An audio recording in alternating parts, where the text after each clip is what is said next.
Hello candidates, I am going to dictate you a passage from Progressive Magazine. So please get ready for the dictation.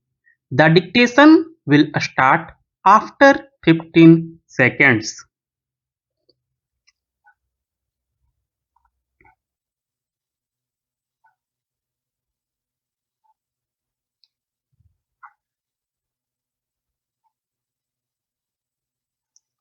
Today we cannot do without hydrocarbons. For 70% of our consumption of hydrocarbons today, we are dependent on imported supplies.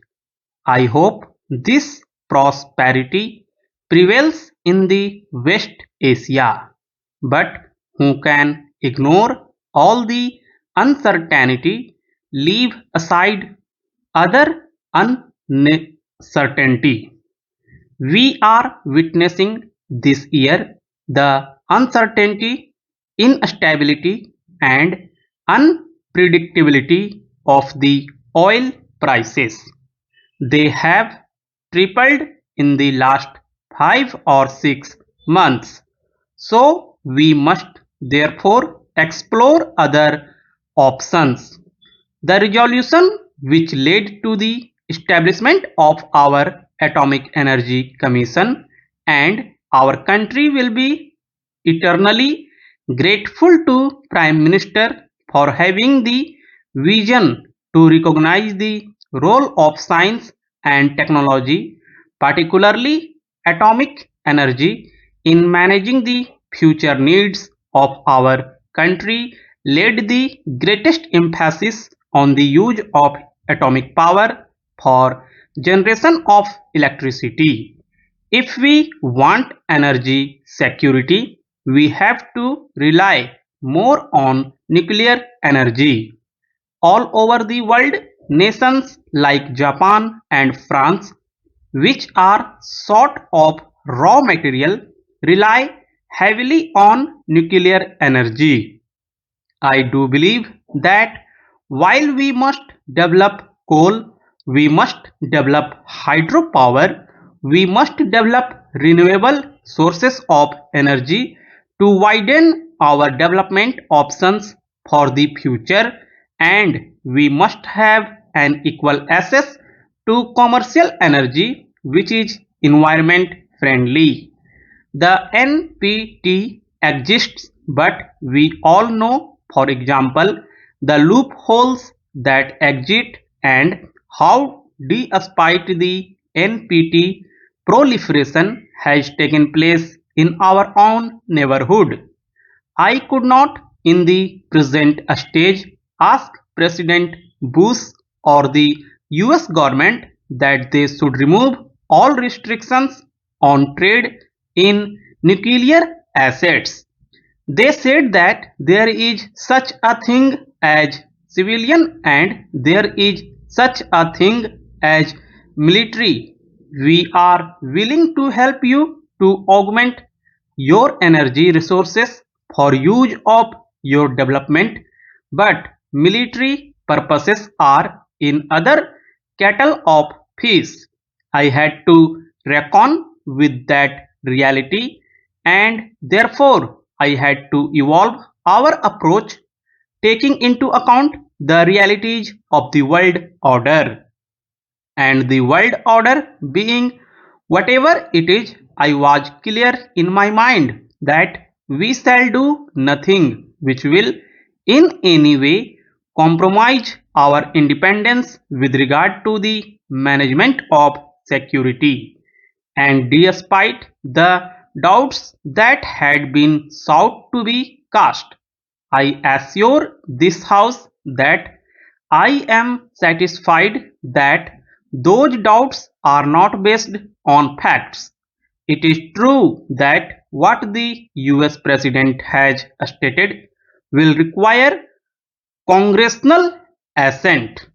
I attach great importance to that aspect of my work in Washington.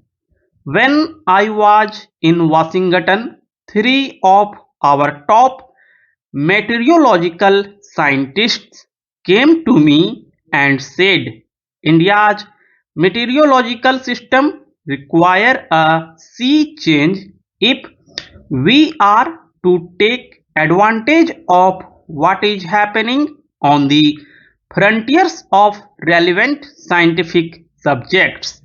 This is not only in meteorological matters that we need upgradation of our skills, but our scientists have done very well. We are proud of their achievements, but human knowledge is increasing at a pace which was unthinkable even 10 years ago. Therefore, we need increased contacts between the academic institutions, the research institutions, between the scientists of our two countries.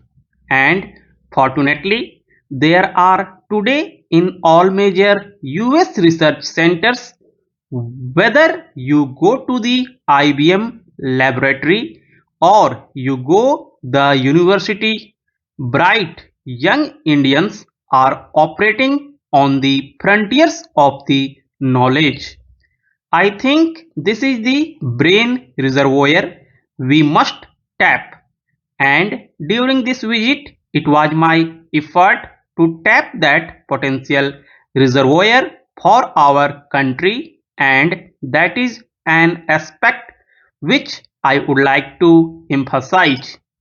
We have reached an agreement, a framework agreement on science and technology development in frontier areas.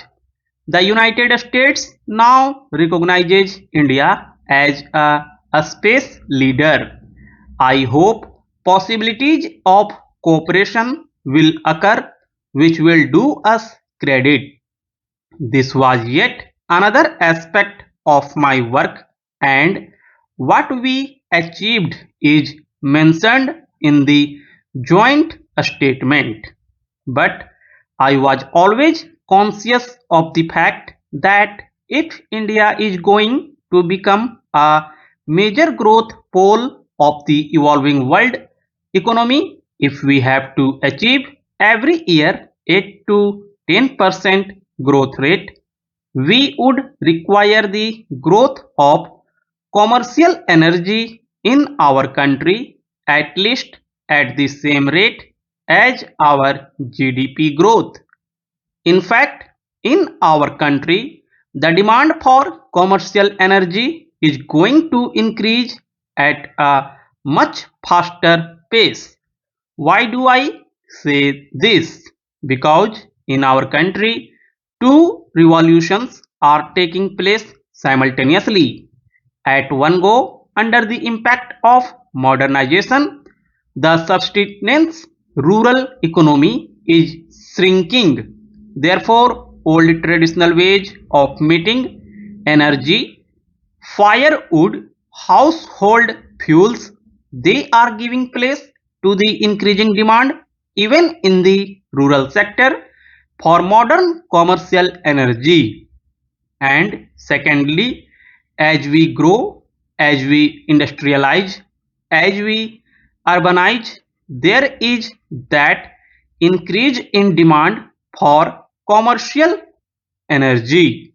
Therefore, India's energy security, along with the security of our water resources and security of our food, I think is a critical determinant of what happens to the economy in the next 25 years, and we have to work in that direction.